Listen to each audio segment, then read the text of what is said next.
Back at it with another episode of the Questions Hip Hop Podcast. Every week we do interviews, debates, thought exercises, all sorts of things where we talk about hip hop, its music, its culture, with its greatest practitioners and participants and fans. My name is Sean Kantrowitz. I am your host with the most, and we are diving into a Making Illmatic episode this week. If you have never seen or watched or heard the program before, Making Illmatic is a concept that was created by my brother and frequent co-host, MidaZ the Beast. MidaZ, what's good? How are you? I'm well. I'm out here. You know what I'm saying? Excited to jump back into these joints. There's a whole bunch of albums that I think we need to attack in the next for season 4. Yes. Yeah, whatever season we're in now. But, Making Illmatic, we take albums and attempt to trim them down to their 10 best tracks, either to improve the album or sometimes just to give ourselves unnecessary stress of taking great albums and sacrificing children from said albums. Look, it's really an excuse to talk about these records, man. I mean, that's what the whole point of this concept is. It's a point to talk about these things, these albums. It's a point to talk about every song on an album, right? Because a lot of times people talk about these albums, but they just talk about, like, we talk about every song on the album, you know what I'm saying? And I do think that has some juice to it. So put the thought experiment side of it aside. It's really just a way to celebrate these records and go through these albums and talk about all the songs. And we are not alone. We are joined by a third guest. First time publicly on the show. We recorded a Making Illmatic with him for an artist that we collectively decided to strike from the public record due to... Yeah, that's right. That's right. Yeah. Yeah, it was a good episode, too. It was a great episode. Great, but, it was what it was. What are you going to do? Too much baby oil dripping off of the podcast, so couldn't do it. But we got Ali Elabbady, Egypto Knuckles. What's good? Welcome back to the show. Ali. Hello. Thank you for having me. I appreciate it. We're continuing our Minneapolis streak with guests on the show. We've got another Twin Cities resident here in the building, and happy to have you back on. We are going to get into it. The album that we are putting under the microscope onto the operating table, framing it on the wall, however you want to phrase it, is the 4th album by Mos Def, now known as Yasiin Bey. It is the Ecstatic. It is a very interesting album. I've been really wanting to do this for a minute because this album, I feel like, doesn't get talked about enough. But Ali, you were the one who suggested we do this. What made you want to bring this to the table? I would say, what was fascinating about the Ecstatic is how much of a hybrid it is of the best qualities from Black on Both Sides and the New Danger kind of rolled up into one succinct package. It has the noodling experimentation that the New Danger has. It also has the straight up hip hop ethos / consciousness of Black on Both Sides, and it kind of got Mos out of a rut a little bit after True Magic. So it seemed like a fascinating album to talk about, not just to cut things and make it 10 tracks, but also just to celebrate what it brings to the table that's been lost from what we had, the lack thereof we haven't seen from Yasiin lately. It is a tricky prospect to be a fan of this man, particularly in the last, we could say, 15 years, because as you mentioned, the output has been erratic, not to be confused with Ecstatic, but he is the erratic, and sometimes some frustrating things. And I would say I'm not breaking any new ground here. I don't think that Yasiin is super interested in releasing music these days like he might have been at the start of his career. So for me, I don't think he likes. I think he's in that boat. I think he probably, this is just my guess, I think he is interested in releasing music. I think he's uninterested in the way music is released nowadays. And I think that's where a lot of artists sit. It's just like, what are we doing? You know, like, what Yeah. are we doing? And then in his space, he's in a space where, all right, well, I just won't do it then. Right. You know, I some mean, people don't have that option. yeah. Yeah, and to speak to that even more, holding up that point, this album is not on streaming because of that. He has Yeah. said, "Yeah, I'm not really interested in getting fractions of a cent for residuals on streams on Yeah, this." So yeah. this is one of those, you can find it on YouTube. Maybe you got the MP3s. Ali, you told me that you found a vinyl version of this, and I immediately went on Discogs to be like, I wonder if I could get. And I cannot afford this record. It is Wow. Yeah. it is So definitely expensive. so the way that I happened upon it on Discogs was apparently I saw like a bunch of copies pop up via a seller that I follow on Discogs, known as Philadelphia Music. They also just like dropped like a huge jazz collection that they recently purchased from like someone who's a rare collector of jazz Hmm. that they've just been dropping nonstop on their Discogs page. But originally, apparently, the legend I hear is that apparently Fat Beats had like when they did a reissue of the Ecstatic, they released it on wax. It was like in the late like 2018, 2019 timeframe. And they had like just like a pallet full of the Ecstatic just kind of resting somewhere. And shops started to order it and get them in stocks apparently. And so they were selling for like a reasonable, like say like 50, 60 bucks on the LP. Whereas now they're like between 150 to 200 on Discogs if you look for it. So that's how Way I more than looked up. that, bro. Way more Yeah. than that. The one that I saw was 600. I was like, yo, Yeah, to get like a sealed version of this is $600. Yeah. Oh, can't Yeah. do it. So I got the luck of the draw on that one just from like obsessively viewing Discogs during my peak pandemic era digging. What a time it was. What a time it was. Oh yeah. So, looking into the context of this album, I mean, MidaZ, I'm curious to know what was your relationship with this album and with Mos Def, Yasiin Bey, you know, overall in this time yeah. period. It's a strange deal because I think Mos Def is one of the, you name the number, greatest MCs of all time. You know, like he's an untouchable MC, and this album it illustrates that in high fashion. Funny thing is, didn't listen to a whole lot of Mos Def. He's one of those guys where, for instance, the songs I like, I love, but I didn't spend a lot of time with Black on Both Sides. I didn't spend a lot of time with uh the Black Star album even. And there's songs on both of those albums that I live and die by. You know what I'm Mhm. saying? But as like, I was telling a friend of mine the other day, like, all right, the real question, the real like thing to ask yourself is when you jump in your car and you have the opportunity to play music, what do you play?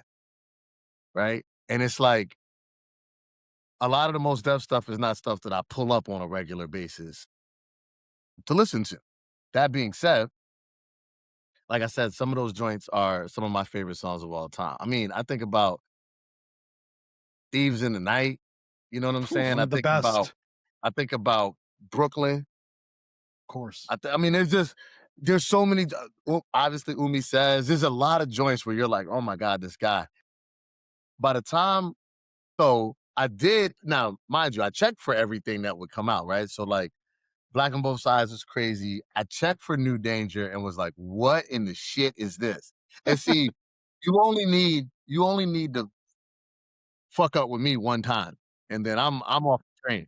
You know what I'm saying? I was like, oh, so this where we going? I was like, yeah, I'm straight. I wasn't really looking, checking, nothing. So like this album came out and I wasn't even checking for it like that. I think I ended up hearing Auditorium sometime after it came out and was like, what is this? You know what I'm saying? Like what is going on? And brought me into the album and I remember giving it, spins and being like, man, this album's kind of crazy. So that was my relationship with it. Interesting thing is I have almost a new relationship this most recent time that I've revisited it now that we're about to do the album, because I haven't heard it probably in, I don't know, 10, 15 years. Like, it's been a long time. Yeah. I mean, I was completely on the Raucous train when those records were coming out. So I was mainlining the Black Star album. I was mainlining Black on Both Sides. Similarly, felt a little put off by New Danger, and then True Magic, which followed it, that's an album that I don't even know I've listened to in its entirety. He seemed to not take that I don't think seriously I've as an ever heard album. that album. It was the one that didn't have the artwork. He just put out like the blank Yeah. case. And felt a little thrown together. And both of those albums, I think True Magic definitely got worse reviews than New Danger. I've gone back to New Danger. I think it also deserves revisiting, and I think it benefits from the fact that it doesn't seem as like wildly out there experimental now because music has evolved so Yeah, much. music So has changed, maybe yeah. a little ahead of its time, but I would still say definitely not what I wanted in 2004 or whatever when he dropped it. I was looking for a return to Black on Both Sides or follow up on that. So this record, Ecstatic, definitely was coming on the heels of like, here's a guy who came out strong. And to your point, for a lot of us, he had lost the plot not once, but now twice. I think you can't talk about the Ecstatic without talking about a clip that you might say went viral on the internet. And it's of Mos Def in the studio reciting MF Doom lyrics. And not just like shouting them out, but line for line. You could tell that he lives with and studied Mad Villainy. And you could tell that he's The dude's talking. been doing shows.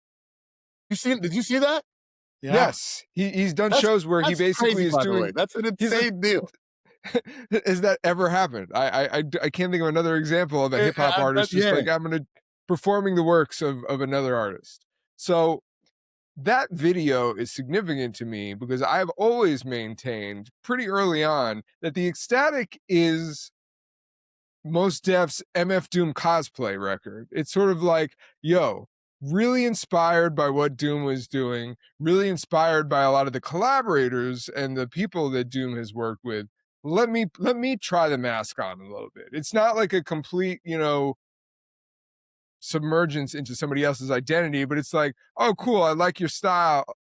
I fully maintain that this is almost kind of a love letter, and like I see what you're doing, Doom. Like, let me rock on some of these styles. Let me play in some of these lanes that you're playing in. And I was already a huge Doom fan, so for me, it was like this is like Yasiin Bey had an illness and he went to the doctor and he got prescribed some food and he got prescribed some Operation Doomsday and he got prescribed some Mad Villainy. And the result is like, yo, this is great because it doesn't feel like a complete departure. It's just this is interesting for him, especially as an artist who kind of, even though he didn't precede Doom, because obviously you had Doom's original group and, Doomsday came out around the same time as Black on Both Sides, but it seemed like Mos Def was more established as an artist in the mainstream. So it kind of looked like he was looking to a smaller artist, an artist who would not be as big as he was until later.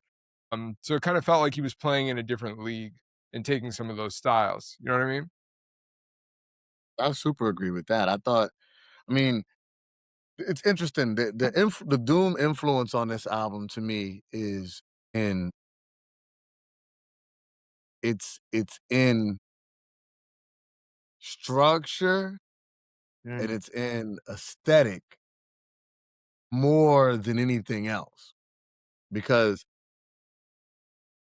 you can feel Doom, but it's definitely not a Doom cosplay. Like, Most is a whole different rapper than Doom is in almost every sense of the word. But the looseness, the beat selection and stuff like that, I had a note on that too. Yeah, I mean, maybe cosplay isn't the right word, but definitely Doom inspired. And I think making the right aesthetic choices, because you could definitely say that True Magic felt thrown together or sort of like, all over the place, a collage, but to me it wasn't the same way. Ali, I feel like you're a true magic apologist. What's what's your take on this? I don't know that I'm a true magic apologist, but like I found it interesting. There were some interesting moments on it. I mean, like I look at Close Edge as like the clip, if I'm not mistaken. But again, that's going back to what's it called, New Danger. I keep on thinking about that one track he had with Minnesota, where it's just really a freestyle to No Ideas original by Nas Mm, on True Magic. I think that was on there. yeah. But I mean, like there were some brief moments here and there on True Magic, but I wouldn't say that I'm an apologist outright. And I may be thinking about this wrong, but didn't Born Like This and the Ecstatic come out the same year? 2000. Yeah, Well, the Static is 09? the Ecstatic is '09. Uh, And then Born Like This was also 2010?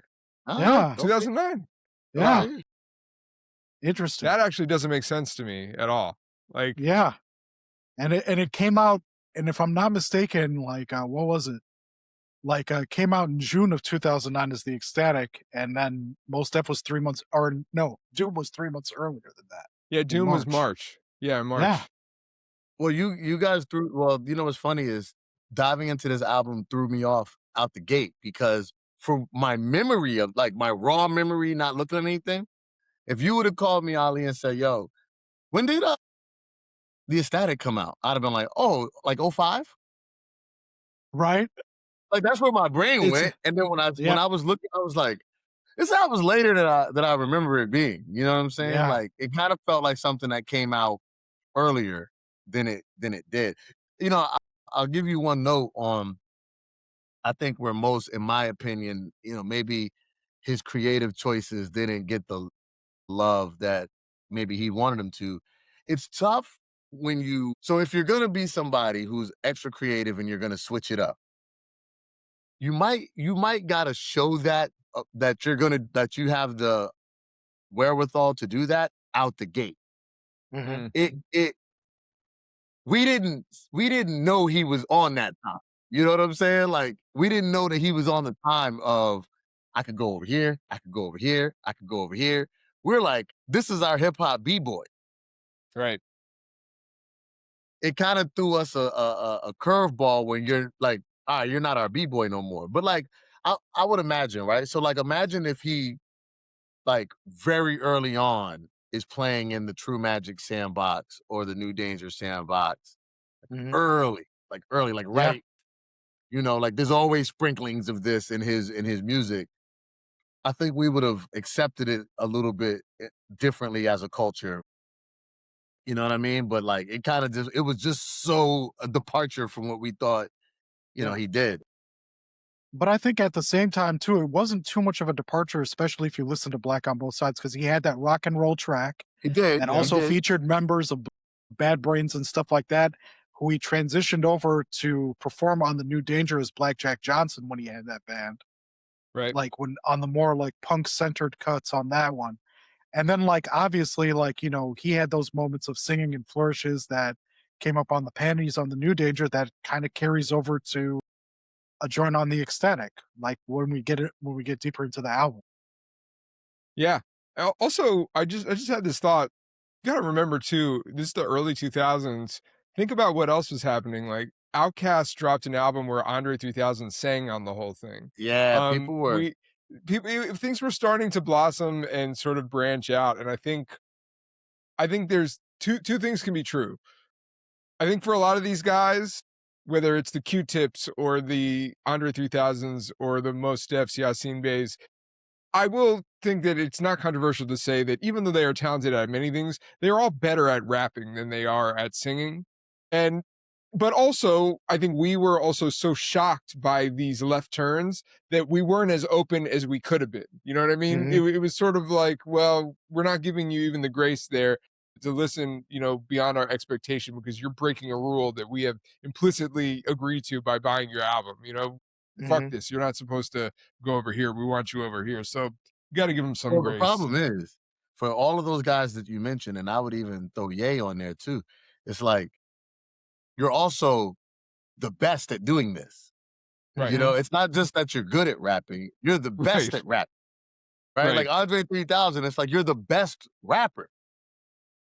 And you're not rapping. You know what I'm saying?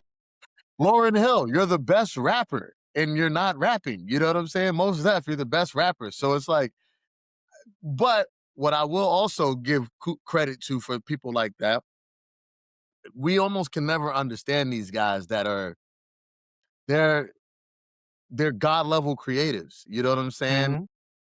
Like, who knows what goes through their brain and their veins when you're, when you're so good at, you know, like, like I think about like Michael Jackson and like Prince and just people who are like God level artists. It's like, yeah, I guess you could get bored of being this, even though this is the greatest thing that everybody else has ever heard. Like for you, it could just be like, yeah, I still need to go over here. You know, I think about RZA and some like just people who go completely the opposite. You're like, what are you doing? But yeah, you know, I don't know what's in their brain. I mean, LP's another example of that when he had that High Water Jazz album, like in between like Fantastic Damage and I'll Sleep When You're Dead as well. I also always think of something that I gotta give shout out to Cap Callis, who was crazy enough the last Making Illmatic guest that we had. We were talking about something, and he was talking about Eminem, and he was like, "Yeah, you know, when you're a guy like Eminem and you get so technically good at rapping, you just one day wake up and you're like, well, I guess I got to start using weird voices and stuff. Like that's the only way to keep it interesting." Yeah, and it's like, you have to keep yourself interested. Is the key. Right. You got to keep yourself stimulated. Yeah. Also, it's interesting how we look at the genre turns that artists were taking in those like the early to late 2000s to how we look at artists taking those genre turns as like nothing now that's out of the ordinary. I think about examples like, you know, artists that are like kind of like not really as technically proficient as rapping as like the Andres, the Kanyes. I'm thinking more so in lines of like MGK, Post Malone, those guys who basically start out as rap for like a good 5 album cycle and then decide to go either pop punk or country. Yeah. And it's not as much of a hard left for them as it is for like, you know, the others that we kind of hold to the standard of being like the best at what they're doing. You don't think it has anything to do with the examples you just listed are white men? Ta-da! There you go. Bingo. Hey, everybody comes home eventually. That's how it goes. That's how it goes. You know, right quick. One thing that just popped into my head. If you guys ever heard when RZA was on Questlove, and you know that it was a really good interview. But Questlove asked him about Griselda, and he's like, you know, these guys basically have your blueprint of making beats and stuff. He's like, doesn't that make you just want to go back and like just show them like, yo, let the master show you how this is done type of deal? And RZA's answer was like, nah, I already did that. I don't want to. And I think about like some of these guys, I feel like at some point, like you're like, yeah, I already did that. And I'm gonna go over here. The struggle is the over here, you know, it's mixed returns. Results may vary. Yeah. Questlove also asked RZA about the Guitar Center beat, which I couldn't believe he did. And I just got to shout out Questlove. RZA didn't really answer it. Like he almost, I was like, we all leaned in. We all like, you could hear a pin drop. It was like, wait, you're allowed to talk about this, not in comment sections of the internet. And he almost kind of acted like he didn't really know what he was talking about. He was like, oh yeah, I think I did something like it. I felt like the itch was slightly scratched, but I need a follow-up interview or a follow-up question there. Yeah. The publicist probably hopped on the Zoom and was like, stop. Don't talk about the Guitar Center beat. Yeah. So real quick, before we get into it, rapid fire, how many mics, if we're using the Source 5 mic scale, would you or did you give this album when it was released? I would say in terms of most, 3.5 to 4 is fair for me. Okay. I would go a little bit. I really fucked with this album. At the time, and maybe even still today, I would give it a 4.5. once got a little reckless on the internet, and I actually said at one point, I may prefer this album to Black on Both Sides, depending on the day.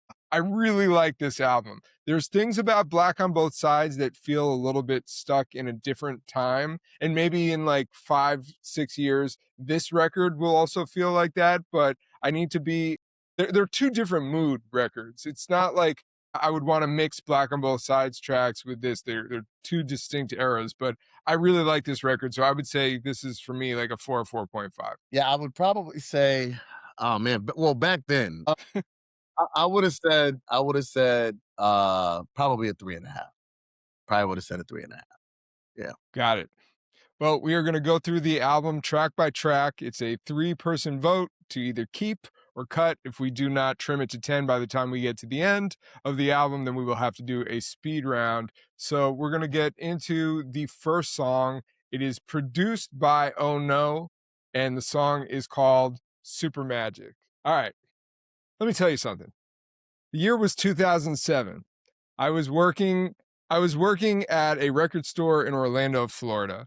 And when you work in a record store, particularly when you work a shift either by yourself or with someone who is not your manager, you get to decide what plays in the store. It's a delicate balance. When you're sharing a shift with somebody, maybe sometimes you're going back and forth. If the boss or the manager is there, they get, some preference, but you can go one for one because you're in a store for like 8 hours and you got to have music playing at all times. So I would work many summers, and like it would often be me holding it down. When Oh No put out his Dr. No's Experiment album, I played the shit out of this record. If you remember the movie High Fidelity, when Jack Black is like, watch, I'm going to sell some copies of the Beta Band. I would put on the Oh No record, and I had so many college students be like, what is this? I'd be like, it's this new Oh No. And I sold the records. Like we went through so many of them. I loved this record. It's my favorite Oh No record that has ever come out. So when I heard this beat, which was on, I believe it's the first song on Dr. No's Experiment, to now be the first song. At first I was like, okay, wait, that's crazy. Because at the time, there wasn't a big precedent for instrumental albums being released and then rappers putting out albums with an already released instrumental. I couldn't really think of a lot that had occupied that space, but I was like, this is amazing. This song has got a second life for me now. It's not like a crazy song. It's really more of like an intro, Yeah. You're not getting like super deep lyricism from Mos on this, but I love this song, and this was an absolute keep for me. Yeah. I mean, I too was a heavy, ardent follower of Dr. No's Experiment. The way I used to blast that in my car at belligerent levels is something to be noted. But yes, for me, it works well as an intro. I mean, it sets the tone for the Ecstatic or what's coming with it, and like couldn't ask for better in terms of an introduction, especially with the Malcolm X speech right there. So that's a key for me. Yeah, I agree. Big keep. I went on tour with Oh No in 2008, and we had copious amounts of Dr. No's Experiment in the box in the back of the van that we were selling at all the shows. I might have heard that album 7 trillion times on the tour. And because, it's funny, that tour we cycled between, because it was CDs, so we had like 6 CDs that we cycled between on the whole run. The run was like almost 30 days of a run. And we went through, we had brought a couple CDs that we had made or whatever for the drive, the different guys that were on the tour. And then after a while, we had got tired of those CDs. So the only CDs we listened to was what we were selling on the tour. Right. And Experiment was one of the things that was being so like Experiment got so much burn on that trip. And I just, that beat. The funny thing too about him using that beat is, I mean, he literally used the track off the album. Like it's not even like a, Can he didn't hit Oh No, oh, can you send me the session? Yeah, he didn't hit Oh No, like, yo, play with the stems, like, nah, it's the joint, it's the wave, you know what I mean? It's the MP3 or whatever. Like, But what I love, and Mos keeps this energy throughout this entire record, which is he's dancing over everything a beat does on the whole album. The beat's doing this, he's rhyming like this. The beat's doing this, he's rhyming like that. You know, and like this is the first like example of that. Like every time that there's a switch up in the beat, there's a switch up in the flow to match the switch up. He's going crazy. So yeah, this is a huge kick. My man flipped supercalifragilisticexpialidocious. Like I was like, yo, this dude's insane. You know what I'm saying? So Yeah. yeah, big key. It was also really exciting for somebody who was like a big star. Most stuff was acting in movies. Like, you know, he was a big name. He's on For him Dexter. to be, he was on Dexter, The Italian Job, you know, Be Kind all of these. Rewind. Yeah, all these things. And he's like, yeah, I'm gonna work with Oh No and Madlib. Like for people who knew those names at the time, that was very exciting. A big And deal. Yeah. he almost sounds excited. He feels reinvigorated because he, you know, if we felt like it was exciting, he's probably like, yo, I discovered these dudes from Oxnard who are crazy, you know. And I know Madlib obviously had like quite a career beforehand. It's not like Mos Def put him on, but it was cool to be like, okay, great. I can confirm that Mos Def has similar tastes in music that I do. You know, this is cool. All right, we're gonna move on to track number 2. It is produced by Chad Hugo of the Neptunes. It is Twilight Speedball. I mean, honestly, still riding with the intro theme. It's a good song to go after track 1, to be honest with you. So I like it. So for me, it's a keep without hyperbole. I like it. And I love how Chad just makes it kooky enough to fit within that Mos Def realm of like the series of beats that you'd hear on the rest of this album as well. Like that he just fits so perfectly within that, you know, within that mood motif of what the ecstatic is. And it just works because it's just literally just playing with sounds, like playing with a kalimba and like a little bit of a guitar twang, and kind of just Mos going to town on it, doing what he does. Yeah. I cut it. That's fine. I get it. I cut it. So I think the song is fire, actually. This is a strange cut. Right. I think he's rhyming crazy. I love again, he's doing the dance when the beat switches up and everything. My big problem here is I like half of the beat and I hate the other half of the beat. I'm not on the dun dun dun dun dun. That Yeah, doesn't really I'm out on that. You know what I'm saying? So let's be clear. This is a hard album to cut songs from, to some it is. extent. So like you gotta make some cuts somewhere. I think there's an alternate universe in which I keep this joint because I think he's going crazy on the rhymes, and you know, even the other part of the beat I like. You know what I'm saying? But when you're splitting hairs, this got the cut for me from a hair splitting standpoint. All right. I have got to give this, I'm giving this a tentative keep.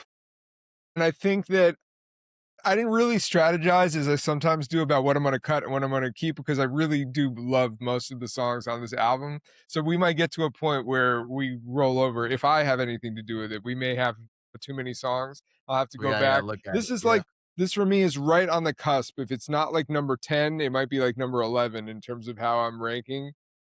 I don't mind the beat. To me, you know, it does feel almost kind of comical and absurd. Like maybe you were saying, Ali, it feels like Yeah, a little like yeah, it's a little kooky. I love that it doesn't really sound like a Neptunes beat. yeah, It does You know, it's not at always all. cool. It And actually there's sounds gonna like it could have been an Ono beat. right.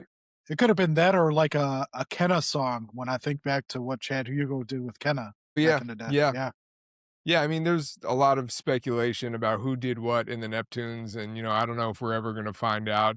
It's kind of like how Dave Chappelle and Neil Brennan agreed that they were never going to say who wrote what jokes on Chappelle's show. It's just this is what we did together. So when you hear these moments where it is just Chad, it's like okay, the drums are kind of knocking, and like a lot of times people thought that like Pharrell was the drum guy. So it's hard to parse, but I also could see a world where this song is the first song on the album. If you didn't have Supermagic, to me, it kind of kicks in the door and it kind of feels like this table setting song. But I gotta vote to keep it. I just enjoy it. I never skip it when it comes on. So yeah, this is a keep for me. We're gonna move on to track number 3. It is produced by Madlib. The song features Slick Rick. It is Auditorium. And Also, I would like to note that we're keeping on theme with taking beats from past Stone's Throw projects because if I'm not mistaken, this beat is from Beat Conductor in India, which is Yep. 4 in the series. Yep. yeah, It is. yeah, he was, you know what? He had to have just the the CDs. And was like, you call the producer and you're like, yo, so I definitely want to work. It's like, great, I'll send you a pack. It's like, no. I want number 4 on this album. I Yeah. want number 2 on this album. Like, just send me those. Like I need the instrumentals. I'll jump this off. I think this is the best song on the album. I think it's the most. I think it's a top. I don't know, 5 Mos Def song. I mean, this song's crazy. The beat's crazy. Slick Rick. Listen, this is an era when we're not getting a lot of Slick Rick. Slick comes in and just has a all-star appearance. You know what I'm saying? When he comes in, like Slick comes in and just like, oh man, he eats the end of this joint Yeah. in a real crazy way. He basically solves the problem in the Middle East with American relations just by being Slick Rick. He's like talking about We can use him again. Like we need him now. 110%. We can use him now. From his perspective, he was getting some friction. He shows up, he does la-di-da-di, and all of a sudden it's all good. So like that's shout out it. to You know what I Slick. mean? Yeah. Like I think we have the answer to how we can solve these problems. Hey, you know what's funny? You said something, Ali. Sean said it in the last track, and I'll say it now. I think this should have started the album. And I say that because I think Supermagic kind of starts a little, for the way that I like to put albums together, Supermagic starts a little abrasive. It does. And those horns don't do it any favors with starting it off, so I get it. Right. But I love the intro to the Auditorium beat. And I felt like that could have been like if we would have came into that right after the Malcolm X, it's lit. Yeah. You know what I'm saying? So and then you hit me in the face with the Supermagic right after that. Like I could have saw that being the thing, but yeah, ultimate keep. This song's insane. I find it hard to disagree as well. That's a keep of all keeps right there. I mean, perfect Mos Def setting him up to watch the ruler, aka Slick Rick, make it fall. It's fantastic. I also like the use of like the Arabic samples at the end of just like interviews with like I don't know if that's like real interviews with Iraqis, but I mean like they sound like that type of interview, but like sounds fantastic for what it does and makes it work. Yeah. Insane. Enough to pique the curiosity. I like that. Yeah. I love this song. It's a obvious keep for me. It's also for me, I think the big thing that people started to feel problems with Mos Def is that after the first album, his delivery became a little sleepy. And by that, I mean, whereas everything on Black on Both Sides sounds like he was standing up, mad hype, in the cypher at the Lyricist Lounge. Some of the later stuff sounded more like, okay, he's sitting down. It's more like relaxed. It's more in the pocket. And I don't have a problem with either. But for me, this is the first song on this album where he has a bit more of the energy of the early day Mos Def. You know what I mean? Yeah. He's really rapping with there's just energy is the best way to say it. But it's a great mix of this hazy Madlib beat. Love the vibe of it. It's a hard ass beat. And this is to me, Sean, maybe a top 10 Madlib beat, like of a released Madlib music. You know what I'm saying? Yeah. Like this song is up there. Could you imagine the beat from Auditorium on Mad Villainy? I could. Oh my god, I could see it. Right? I could see it. Yeah, insane. Yeah, it's great. It's an automatic keep, unanimous keep for all of us. So we're going to move on to track number 4, also produced by Madlib. It is Wahid. Man, hey man, what up, Madlib? Hey. Right. But again, loving how the way Most is dancing on these joints and hitting every drum stab and hitting every everything the beat does, he's doing it with the beat on every song. You know what I'm saying? Like that, and you know, for somebody who's a rapper writer himself in this way, like it's not easy. You know what I'm saying? Like that's not easy to do. A lot of people write, a lot of MCs write where they got their flow. It's gonna be that every time, you know. And Mos is taking on the challenge of I'm gonna do what the beat is telling me to do, you know, on every from a flow standpoint on every joint. You know what I'm saying? Like I'm just gonna do it that way. And then his ability to be so, I think, rapid. It's I want to say rapid fire, but that doesn't mean speed. It's just it just never like his delivery never stops. It's just it's dense. It's dense. Yeah, There's just a lot. The stream of consciousness is just Yeah. it's insane, bro. And this the beat the only issue with this joint is that it's short. That's yeah, and that's the sole reason that I had it as a cut on my end is because of the length. I could have taken another 2 minutes of this and I would have been all in the keep territory, but like because of the length of it, like I was just like, that's it? Like, man, I wanted more. No, Well, but that's just me being Ali, spoiled.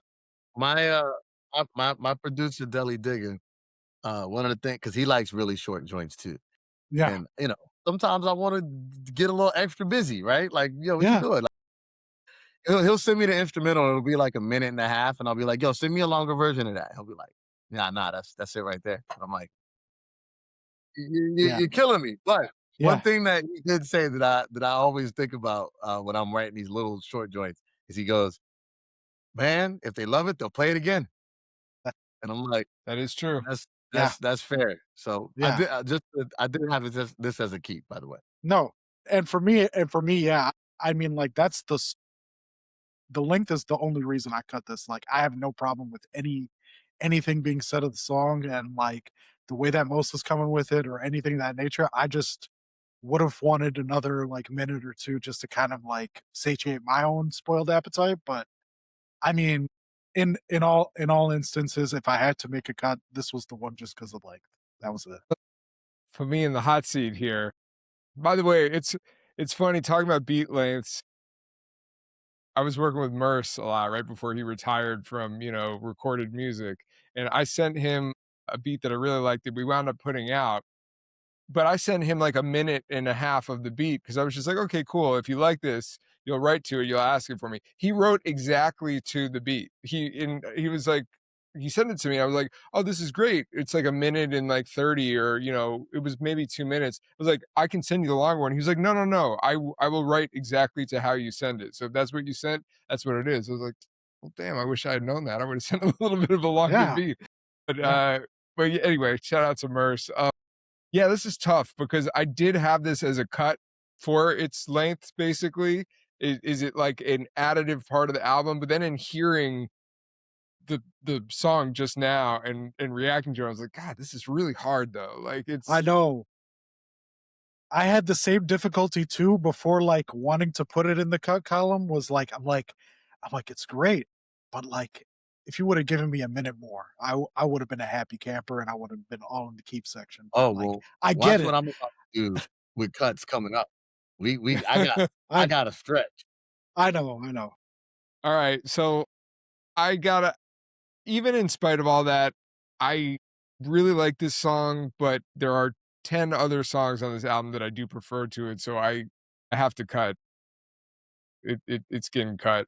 We're gonna move on to track number 5, produced by Preservation. The song is called Priority. This is a cut for me as well. But I really like this. It's just it's nothing that I ever. There's another criteria that I have to go with when it comes to doing these albums. It's, do I ever want to put this song on? Like, oh, this is in my head and I just want to like skip straight to Priority. And I can't say that I've ever had the relationship with this track that's made me want to do that. It's a really dope sample. The horns are cool. The piano that comes in is dope.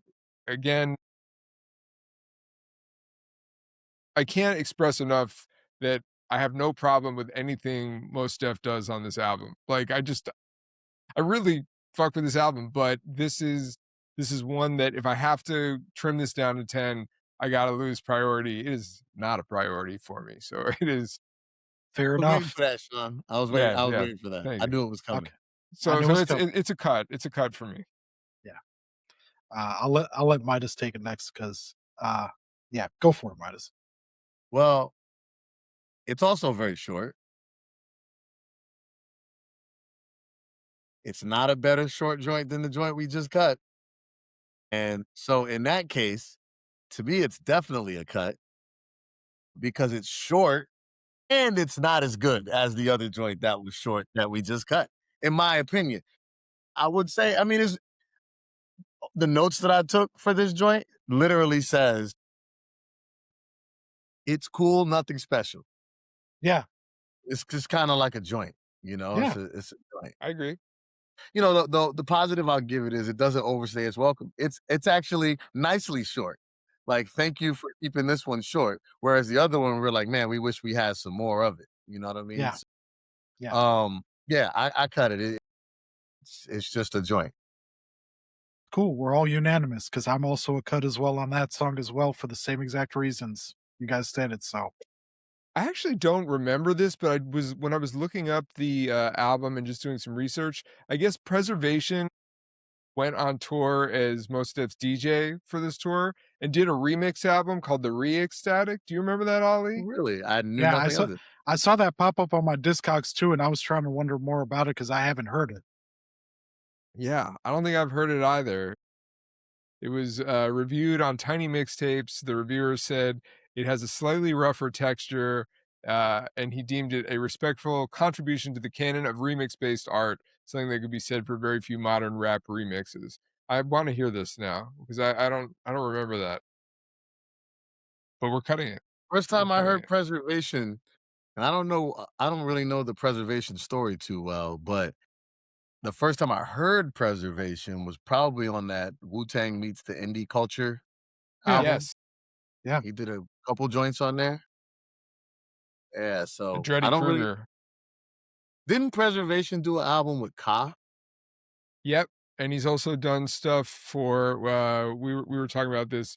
He did a Gabe Hernandez's Hammer, project that was released last year as well. Crime Apple, Billy Woods. Really? Yeah, he's stayed. Your old Droog, Mock-Hami. Yeah. Really? He's got a bunch of okay. Yeah. But like, I know nothing about this guy. Like, I just he's got a long history of beats. So shout out Preservation.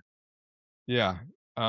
Despite the fact that we just cut one of his songs, but we're gonna go into another one of his songs that he produced. It's track 6. The song is called "Quiet Dog, Bite Hard." All right, I'll jump this one off. Had it. I cut this one. Sean's not surprised. I need melody. I always need melody. And when I don't have melody, I'm dying. Like I'm dying. I'm hanging by a thread. I can't survive. This this wouldn't ever be a song that I would put on when I'm driving somewhere to get me in a mood. Then when would I ever play it?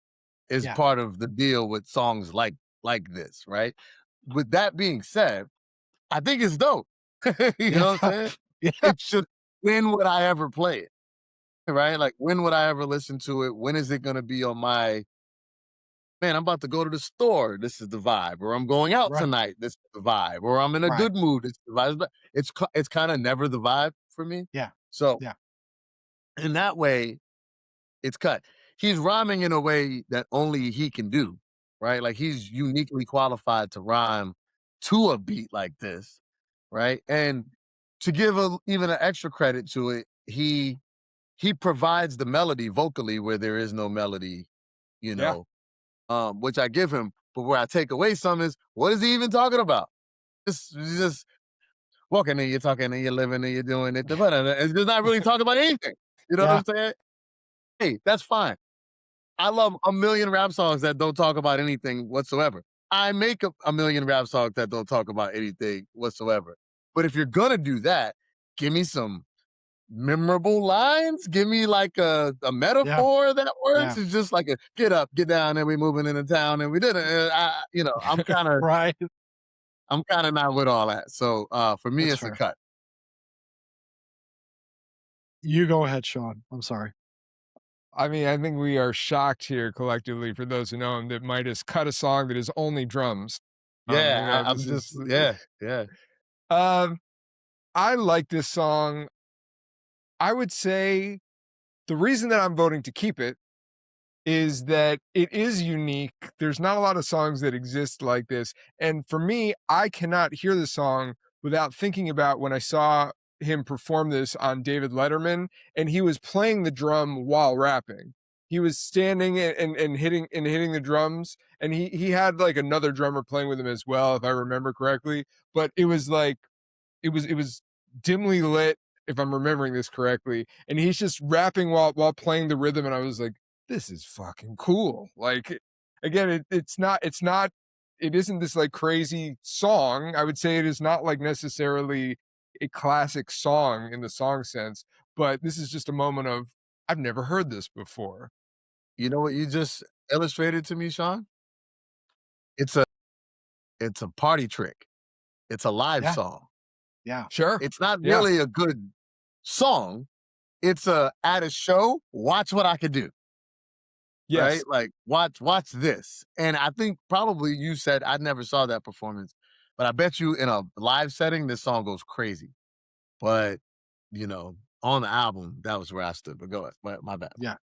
No. For me, I'm a cut. And the reason I'm a cut is because of the fact that it just feels like and maybe this is me again in the Mos Def canon of things. It reminds me a lot of Sex, Love, and Money off of the New Danger.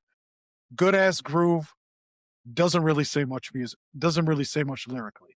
That's how I kind of feel about it. So like for me, it was a cut. You're mad at the get it and you got it and you're doing it, you're doing it. Well, I mean, like when you look at Sex, Love, and Money, it's just him repeating the same verse twice either way, and it's just over a really good groove with like that just happens. The only difference between Quiet Dog Bite Hard and Sex, Love, and Money is at least Sex, Love, and Money has a flute to carry it melodically somewhat. You know what I'm saying? And that's even a stretch for that song too. For an album that was the single off a major label debut, it's kind of like okay, at least you have some kind of semblance of melody carrying this, but it is what it is. Was this one of the odd single choices on this album, right? What were the singles? Yeah, this was a single. I mean, he performed it on Letterman. He was like, that's what I want to do. He performed this on Letterman, and as we get to Casa Bey was on Fallon. Dude, trust me, I remember the Fallon performance, but this is so, I think it just speaks to the idea that he was reinvigorated, but not really trying to make commercial music at this point at all. He was like, this is not it. at all. And I respect it. I'm looking at the lyrics on Genius. I mean, it's just like swag, cypher, like, yeah, but he's not shit about any line that's a line. Yeah. It's like there's no like, ooh, he said there's not on this. There's just none of that. He's just rapping. Yeah. This is the rapping, and I don't want to be disrespectful to Mos Def, but this is the kind of rapping that like my grandfather would be like, what is that y'all listening to? That boo-bop, the bebop, the hip-hop. Like right? This is that rapping. You know what I'm saying? Exactly. Yeah. It's like, but that was always kind of part of his part of Mos Def's like appeal, even in the earlier stuff, was that he was kind of harkening back to like the routine rap, that flow. But no, I get it. Look, I'm not gonna to push back on this. We're gonna cut the dog, so we're gonna move on to track number 7, produced by Mr. Flash. It did not bite hard. Did not bite hard. It was a little too quiet. Yeah.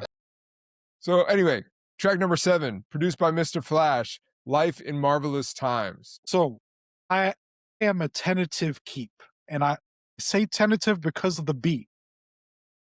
The beat just feels very Swiss Beats-ish.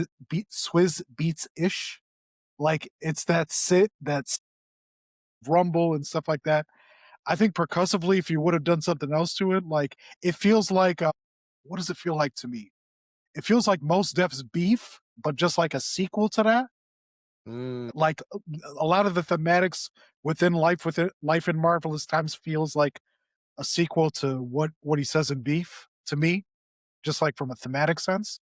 But like, yeah, that beat is the beat is cool, and like I'll listen to it within the flow of the album. But for me, like just because of the beat, I snipped it. But like lyrically, he's saying some shit, and it's great. It's not. It's a technically fine beat, but it's just a tasteless beat. Like it's just, it has no identity. It totally doesn't fit on this record, you know. Yeah. In terms of like the hazy Stones Throw adjacent vibe, it's the outlier for sure. But even in that, you can still kind of point to his deference to making, you know, not commercially minded music, because the song is basically just one like 3.5 minute verse. Yeah. You know? Which is a lot how Beef was. Yeah, exactly. So I can see why he did that. And he is definitely, you know, this is a song where there's lines and, you know, he's not just, you're hipping and you're hopping and you're ripping and you're rapping. Yeah. I mean, I felt the same way about Cutting Wahid too, because like that line, access is instant and treachery is commonplace, is like one of my favorite lines that he's ever said in a song. Is like, it's such a bar. Yeah. This is a tentative, despite the fact that I said that it is a tasteless beat, this is a tentative keep to me. Yeah. I don't feel super strong about it one way or another. So Ali, you went with a tentative cut, right? I went with a tentative keep as well, but like again, I'm super tentative. Like I'd be fine with like I know MidaZ is a cut. I'm an actual cut. Slice. There it is. There you go. Get this shit all the way out of here, in my opinion. He's right. First of all, let me break format right quick and appeal to my brothers here. It don't fit the album at all. It doesn't. It's such an outlier. You're right. You're right. It's like a lost track from a whole nother album that just made its way in the middle of the album. It's bananas. You're right. You're right. Wait, can I?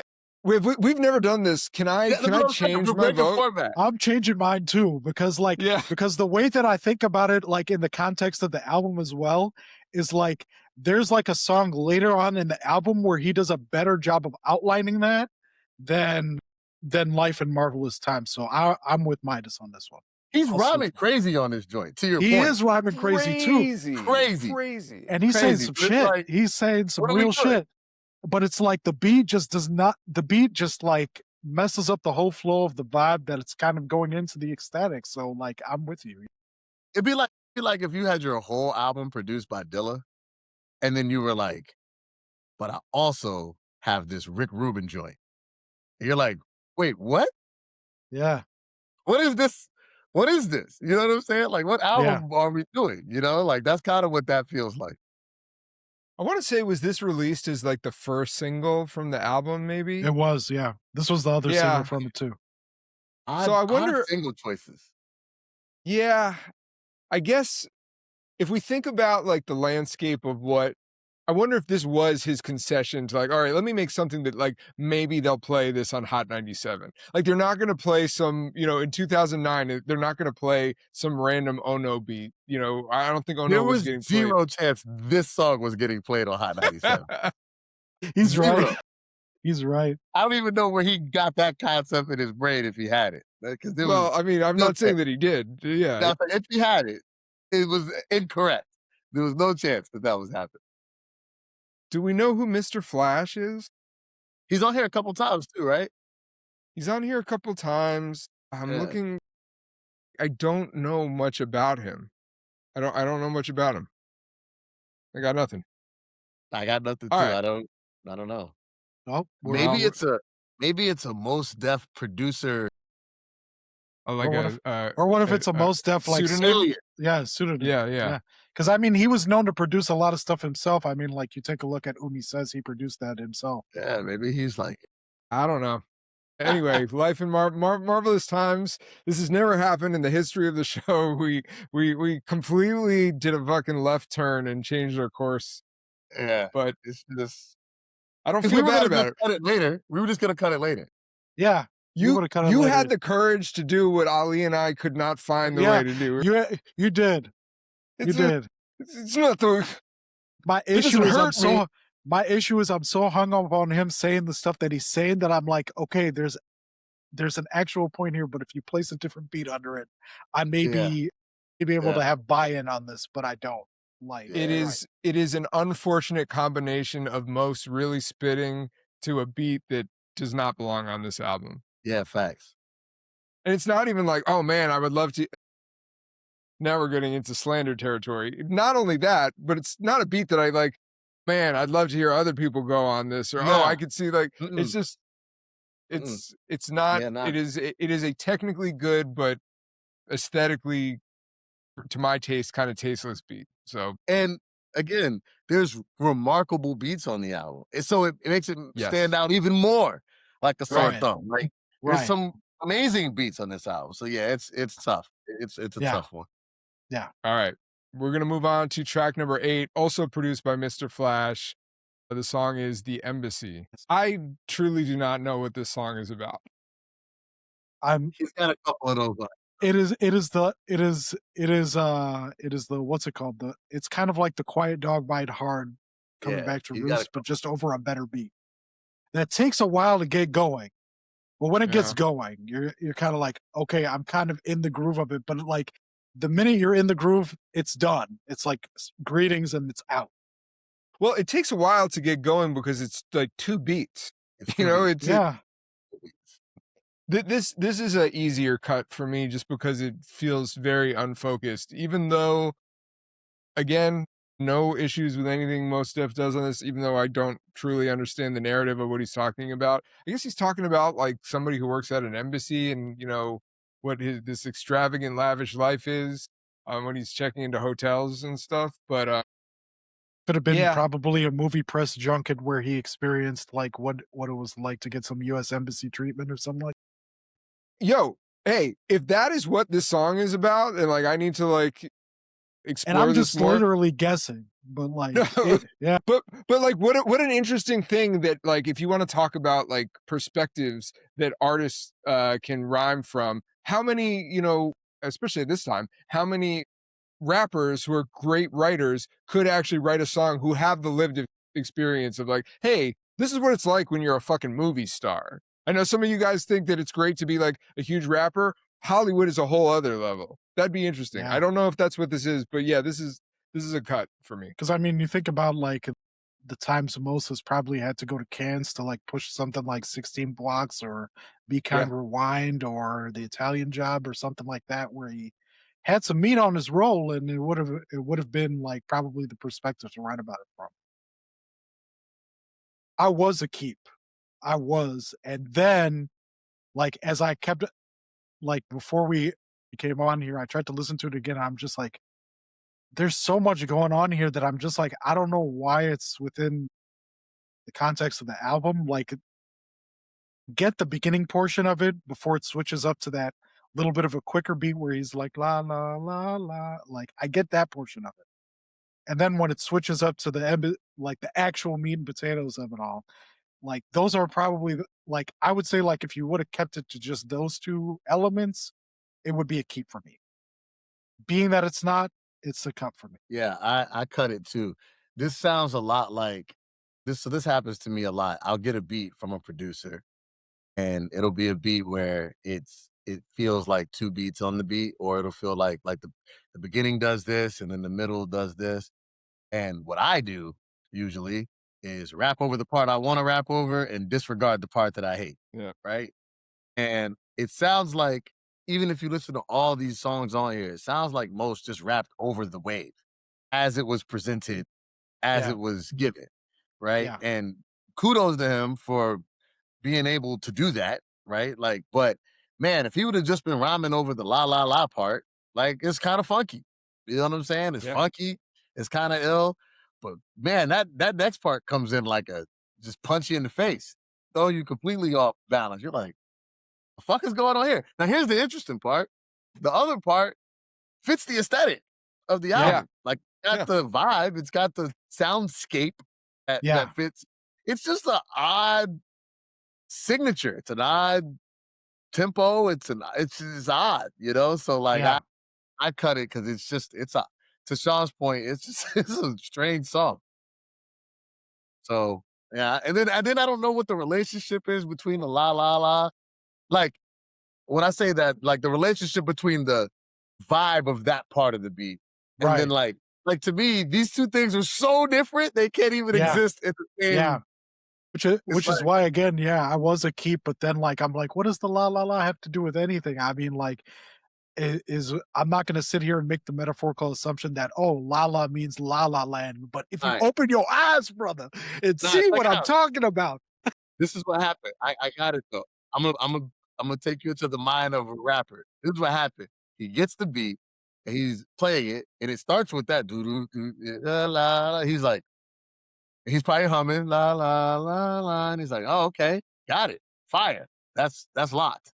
And then it goes the whole other way, and he's like, "Huh, okay." And then I'm gonna rap to that. And then he just kept both of these things. You know what I'm saying? And Yeah. it's like, yeah, Yeah. both of these things don't live together though. You know, like Yeah. it's pretty So strange. the only other thing I'll say is that looking at the credits here, there's actually 2 producers listed on the song. Okay. It's Mr. Flash and Yasiin Bey. So Okay. would it blow your mind in your theory if this was an intentional choice of like, hey, Let's I have put this these one together. thing. I never really wrote to it. All I did was say la la la to it, and then I'm gonna take this beat. I don't know, but it does That's sort of very speak possible. to the mixtapey vibe that he was occupying at this time, where it does feel very stitched together. But it's not it's just not essential. That's so it could have just been 2 separate beats that he was like, you know what would be great if we put these together. Man, I like my version of it better than that concept. Yes, Fair. yes. But because this makes it worse, but I'll go with that. Hard to say, but we are Yeah, hard cutting to it. say. We're gonna move on to track number 9, produced by Preservation. It's No I Not a Mas. I can do most singing all the time. You know, Same. Hard same. I could do it all the time. I did cut this joint. I cut it because, I don't really know what's going on here. Yeah. But I can do most singing all the time. The beat is cool.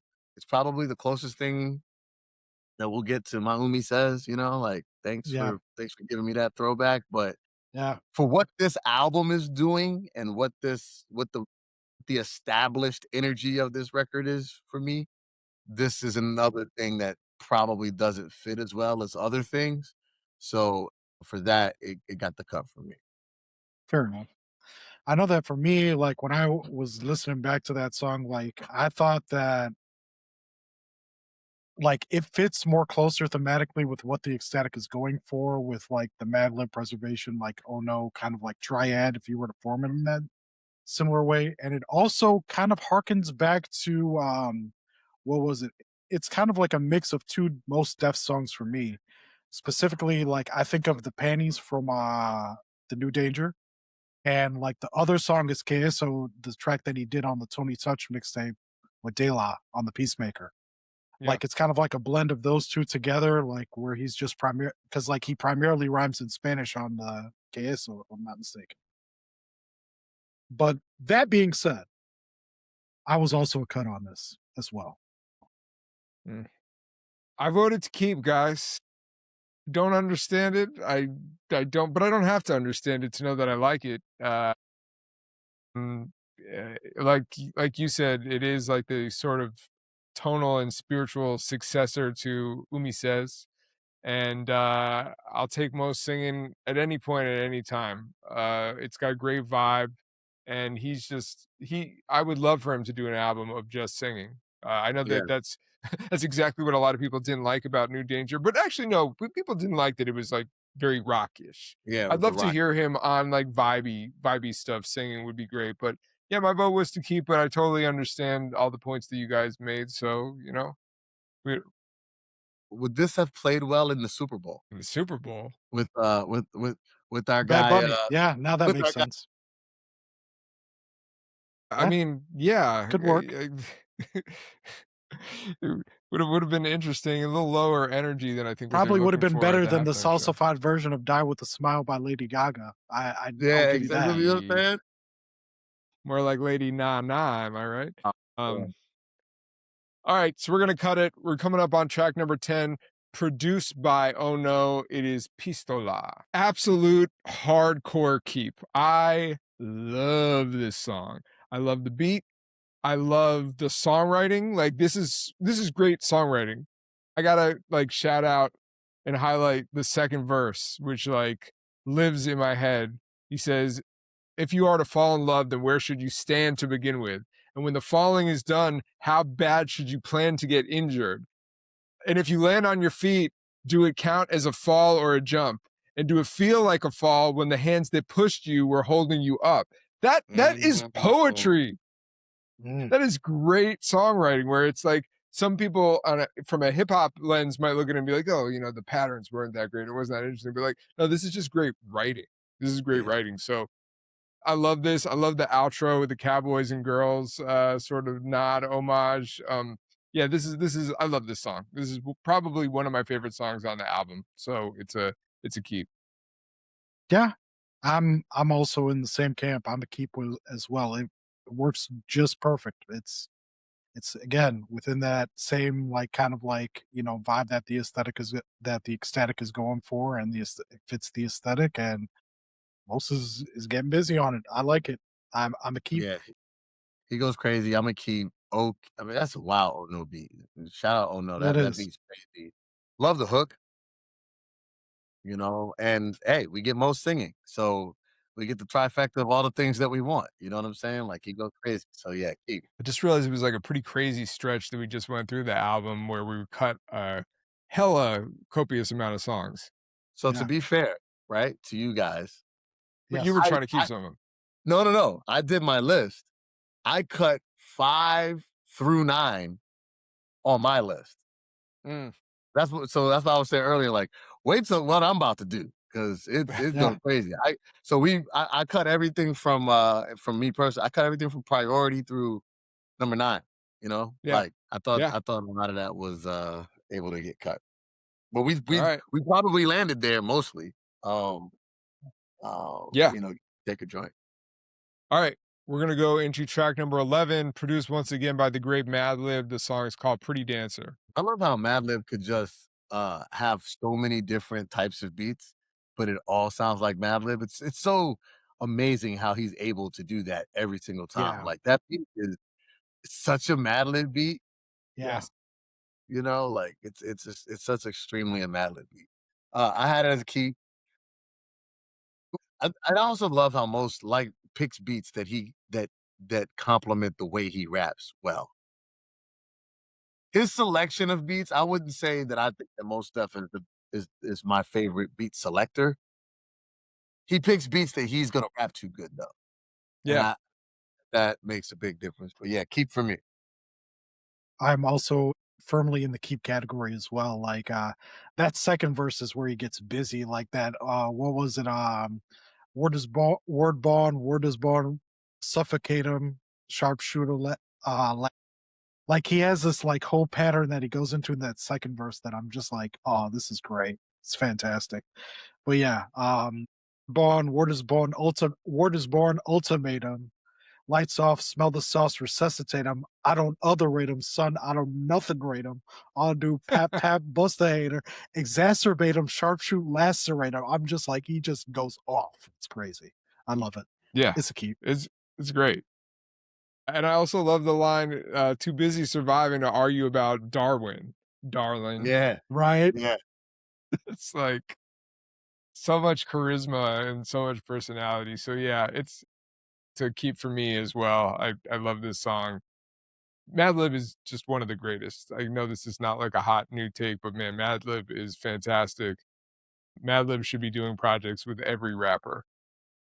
And he has enough beats, I think, that he can, Yeah. Every rapper should get a pack of Madlib beats, even if it's pre-release beats or whatever. He deserves it. It's fantastic. I hope he's recovering nicely, and shouts out to him too. I hope he is able to recover nicely, especially after that fire that took his house. Yeah. That's I think he's doing okay. I know he's been out and about, but I don't know the full story. Yeah. But yeah, we're gonna move on to track number 12, produced by Mr. Flash. The song is Workers' Comp. Yeah. Yeah. I'm a keep because like it's if nothing else, it's one of my favorite fucking job songs ever. Every time I kind of need like a calm down from the workday, like that's what I'm playing. You like it better than take this job and shove it. Remember that joint? I still love that song. Yeah, Cannabis and Biz. Yeah, that's so great. From the Office Space soundtrack too. Yeah, that was good. But yeah, it's one of my favorite F a job songs. So I voted to keep it solely for that. And the way that Mos is going on this beat, like it just proves how versatile he is at finding the melody to like Yeah. bringing the verses and really structuring a song from the bottom up. Like it's great. I'm gonna keep. Yeah. I'm gonna keep two. I love how he brings the hook template from the Oh No joint back or flips the words around. Like I love stuff like that on albums. You know what I'm saying? You did it here, you're gonna do it again here a little differently. That's like a little callback and it's 2 songs later, you know what I'm saying? I think that's super fire. This joint's crazy. What's super dope about this too is that it's not, a Madlib or Oh No beat, and it's It's the guy who made the Life in Marvelous Times beat. Yeah, and it's one of the best beats on the album. Like the beat's crazy. I agree. And like Yeah. it's wild how that works. But yeah, keep. It's a automatic keep for me. This is also one of my favorite joints on the album. The only interesting thing, Ali, and I don't know if you ever thought about this, and I might be off on this. I never interpreted this song to be about work. I think that this is about relationships and a love song. Which is Like, which is fair, but I thought that first verse of like the get you on the wall for that performance when they get you in the category of the best pouring. And then like that's kind of like where I got the F a job from in the first verse because the work is scarce. You know what I'm saying? So like yeah, I totally see that, and I think it but yeah, could it could be obviously be classic case of the double entendres. yeah, double entendres perhaps, but yeah, but it's great. It's just great, simple but evocative writing. So it's a obvious keep for me. We're gonna move on to track number 13, produced by Madlib. It is Revelations. Woo! Keep. That's all I got. I too Keep.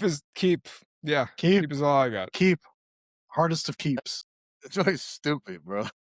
It's so good. Yeah, I mean, it's you could copy and paste pretty much my same comments that I made about the last Madlib track to this track. Yeah, like Yeah.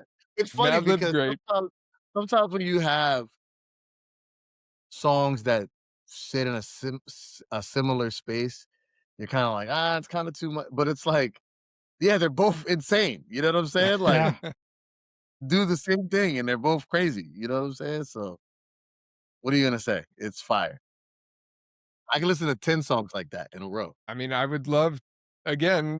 Can we get a Madlib and Mos Def, Madlib and Yasiin Bey album? Like, I mean, we kind of there's a did, right? precedent. The last Black Star album. Yeah, the note time. Yes. Did he produce? Yeah, he did produce all Kinda of did it, the whole right? the entirety of it. That's a record I really should go back and revisit because I listened to it a few times and it was also one of those records that was hard to listen to, like to Hard to listen find, to. Yeah, it was on Luminary. It was on Luminary. They've since pressed it on vinyl and they've It's now on on streaming Bandcamp. too. Oh, it's on streaming too. It's on streaming now too. Yeah. Oh wow! I need to listen to that today. Yeah. Okay. Yeah, I think when they put out when Rhymesayers put out the pre-order for the vinyl and all that, that's when they put it out to streaming as well. So Interesting. Yeah, I need to revisit it because I remember liking it. It didn't I didn't do a lot of reps with it. So yeah, I guess we did get that then with the Black Star album. Cool. We're gonna move on to track number 14. This is Roses featuring Georgia and Muldrow, produced by Georgia and Muldrow. All right, so this is not a traditional approach to song. This is the same model of I like that song that I heard on the Dr. No album. Let me just take that and put it on. This is just he took a Georgia and Muldrow song that was already released and basically sang and rapped over it. But the results are dope. I love Georgia Ann Muldrow. She was getting such a huge boost around this time with her being on the Erica album as well, the New America Part 1, where basically Georgia Ann Muldrow created the phrase woke, which has become a fucking staple and controversial term in society now, but that Right. was from that Erica album. I love this. It's a great song to me. It's a worthy keep. And also got a shout out while we're talking about Madlib. The Seeds album that Madlib and Georgia Ann did was fantastic, and it's definitely worth checking out if it is not on your radar. I know she's an artist who puts out a lot of projects, so things can get lost in the mix. But I definitely love Roses, and it's a great like kind of ease into the last third or last quarter of the album. You know, it feels like we're kind of starting to land the plane. So Yeah. Roses is a keep. You know what I wish this song had on it? More Mos Def verses. An Andre 3000 verse. There it is. Woo! Yeah. It's like, man, could you imagine if we got a 3 Stacks verse on this? And then I said to myself, we've never got a 3 Stacks Mos Def thing. And I feel like that could be a thing because they're actually not all that different as artists as a whole. Like it's kind of crazy that that has not been created as a thing ever, you know, like in any space because they both are the greatest rappers. They both have phenomenal melody and can live that part of the world. They're both very experimental and can live that part of the world. Like there's a lot of similarities between these guys that I didn't catch, but I was listening to this joint over the last few days and I was like, that popped into my head like 3 or 4 times listening to it. Like, God, this would have been a crazy 3 Stacks feature. And then I'm like, we need a Mos Def 3 Stacks joint. So if y'all are Mos Def and 3 Stacks, if y'all are avid podcast listeners to the Making Illmatic series, as I know you both are, hold us down, you know, with that. Fair enough. Key. Yeah. So I originally was a cut, like just hearing the beat, like I liked it originally when it was Georgia Ann Muldrow's song, and it's one of my favorite Georgia Ann Muldrow songs that exists. Like again, next to the Seeds album, but just like hearing it in the context of a Mos Def album, like I wish there was more of a Mos Def contribution to it. That being said, because we already cut out so much, I'm also in the keep column for this. Yeah. All right. It's a unanimous keep. We're going to move on to the penultimate song on the album, produced by Jay Dilla. It is History featuring Talib Kweli. Man, listen. I'm listening. Rest in peace, Dilla. Rest in peace, Dilla. It's a mark of a great song that 30 seconds go by and there's no verse, and it's still, you're like, this is fantastic. This feels so good. Yeah. Shout out Talib Kweli, man. My guy. First of all, Talib is a good person. And he's really dope. But he went crazy on this verse. So, you know, like, and it was just dope to catch them together. You know, I know this was a time when we weren't getting a lot of Mos and Talib together. And their chemistry is legendary chemistry, you know? So, yeah. Yeah. I remember also on Fallon, they performed this. They performed Little Brother. No, but they performed this too. They did perform History. It might have been a bonus. It might have been a bonus, but they performed it with dirty projectors, and the singers from that band were singing the sample, and it sounded just like the sample, you know, like even with how they were cutting out the articulations. It might have been like a digital only thing at the time, but yeah, I love this song.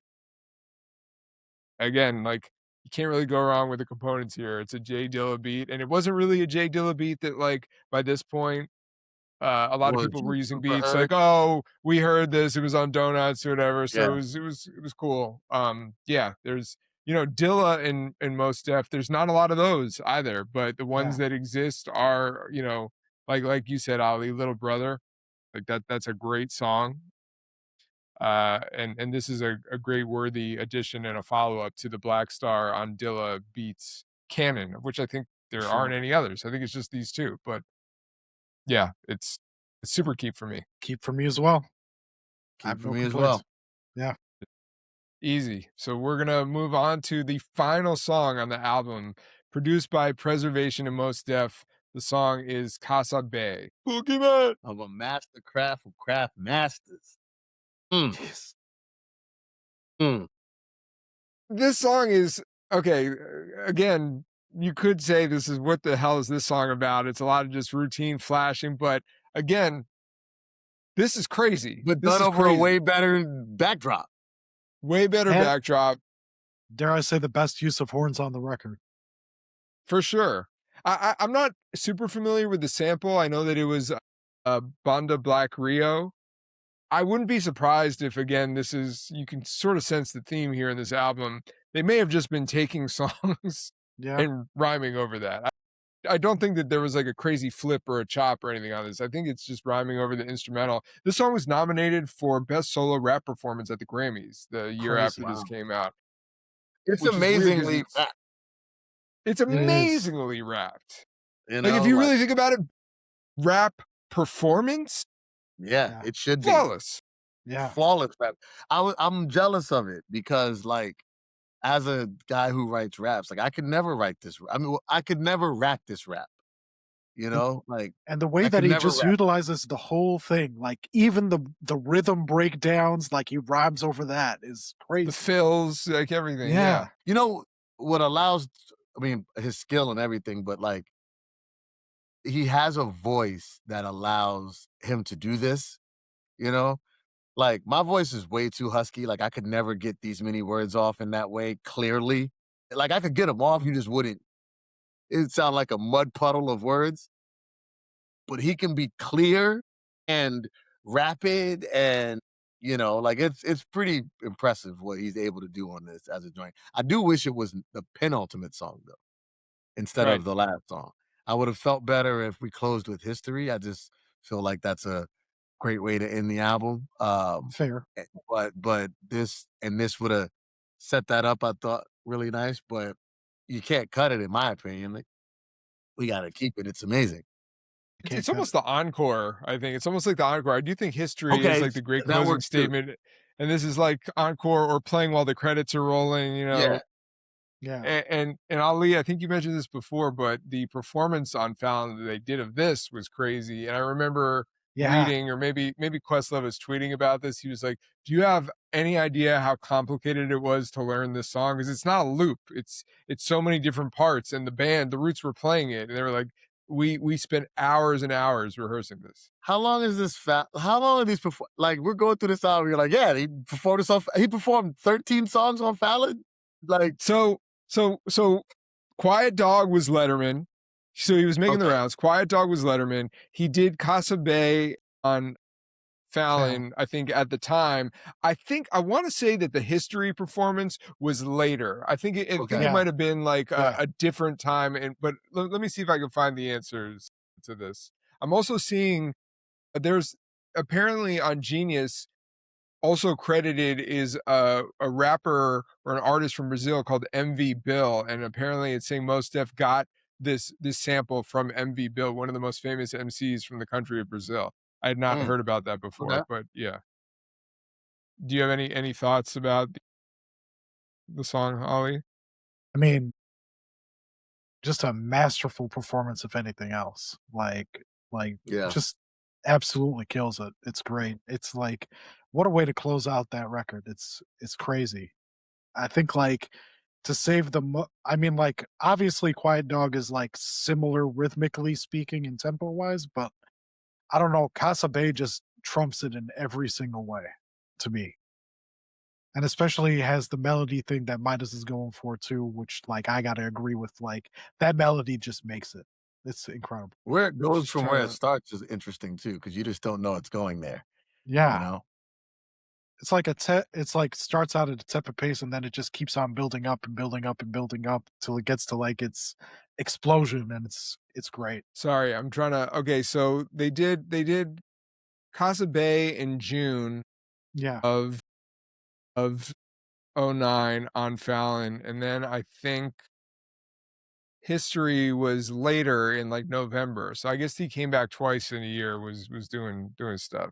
Just fair, because I mean, like that it still would have been the late night era before it became Tonight Show era. So yeah, it was late night for sure. So yeah, we're keeping Casa Bey. It's fantastic. So we have now trimmed the album down to 10 songs. We did it. The songs are Supermagic, Twilight Speedball, Auditorium, Pistola, Pretty Dancer, Workers' Comp, Revelations, Roses, History and Casa Bey.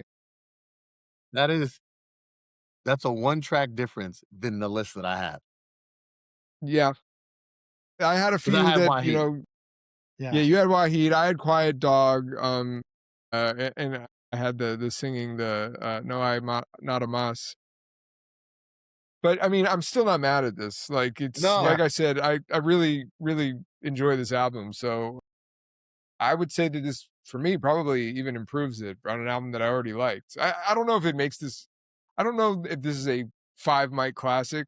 I can't Well, here's the articulate thing, why that it is, does like improve it, though. I mean, there's 6 songs. I mean, it's 6 songs, but it does ring as 6 songs too many. Yeah. Like, this is a much better 10-track album than it is a 16-track album. Yeah. It'd be like that would actually be, if the timing is right, I mean, like, and I'd have to check because, like, I bought it on Apple Music way back when it was released digitally, so I still have it on my phone somehow, but I think that maybe gets it down to 35, dead even, if I'm not mistaken. Yeah, I mean, the length of the album is 45 minutes, 34 seconds, so even with 16 songs, that is kinda lean, because a lot of the songs we cut are like, "Oh, this is Yeah. less than 2 minutes, this is less than 2 minutes," so but yeah, it definitely does improve it. This is I love this album. I still love it. I think that this is an improvement on it, but I hope that one day he does figure out a business model that works better for him and that it gets a wider release because it's kind of crazy to think it's the same thing with like the De La Soul argument and other things where it's like we might remember, but people these things get lost to the sands of time Yeah, Right. if you Yeah. are not, properly archiving and preserving it. So 110%. yeah, and I'd love to get another Mos Def Yasiin Bey album as well. I know he's done other things, Phenomenal. and you got to buy a ticket to go to an art museum to hear some of these. I am hopeful, but I mean, how long have we been hearing about that Alchemist album? It's been Well, the hopefulness is that they've played it. yeah, It's not they've took it outside and let it right. be Yeah, heard by people. So, yeah, you know?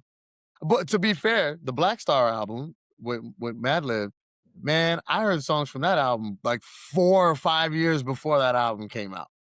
Yeah, Like, like I had heard tell of things and for years before that thing came out. So, right. you know, but Alchemist, as somebody who's dropping an album every 30 days, at the same time, this Erica album and this Most album are just sitting on ice. yeah, Well, Sitting on Erica's ice. working on the album. I know she's been posting from the studio, and I think that she's like, I think that they finished the album, they went on that tour, and now I think she is like polishing and maybe bringing in some other people to add to it. Not like new songs, but maybe build on the Yeah. songs that they did. yeah. Purely speculation. I'm sure that we're gonna see when she drops it, but yeah, it'd be great. But any final thoughts on the Ecstatic from either of you guys? It's amazing. It's a really good record. It is a really good record. It definitely belongs in the faves of most stuff for sure. And Absolutely. he just needs to be celebrated as a supreme MC because that's really what he is. Like he's a 110%. phenomenal MC.